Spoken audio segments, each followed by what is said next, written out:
Matthew Perry's life as an addict revealed. So the former Friends star wrote an intimate article for People magazine and reveals his struggle with sobriety for the entire time he was on the hit show Friends for 10 years. Of course, he made millions of people laugh while struggling to drink away his pain.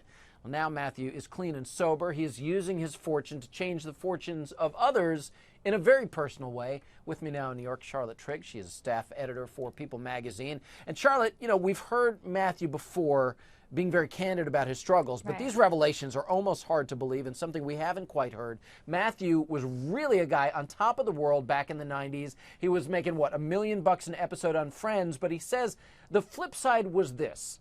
15 years ago, I'd race through my house to the toilet when I first got home.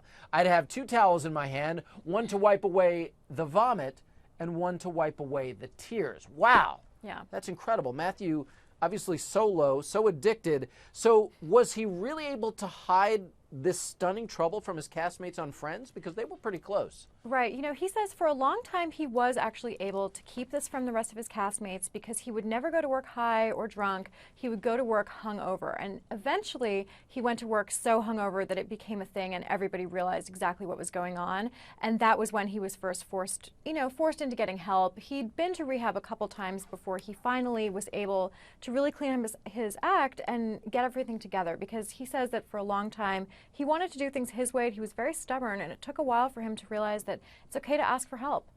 It's amazing to hear all this, especially because now we'll see these episodes of Friends, which of course air day in and day out, you know, in perpetuity, and we'll be thinking about the fact that, wow, he probably wasn't feeling so good when he did that scene. But what's great now is not only is he clean and sober, he's doing something terrific, helping other people in an amazing way. I know he just revealed to People that he turned his very swanky Malibu home into a sober living facility for recovering addicts.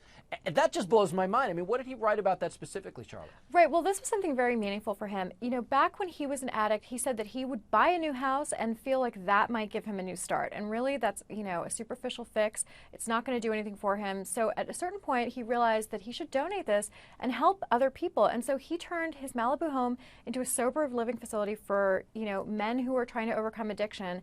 And this is something that has really given him a sense of purpose and helped him kind of overcome his demons by giving back and really feeling good about himself. Yeah, really, because we've seen, obviously, throughout history, drugs in Hollywood and alcohol seem to go hand in hand, but this is a real, I don't know, kind of redemption, this triumph of Matthew's here.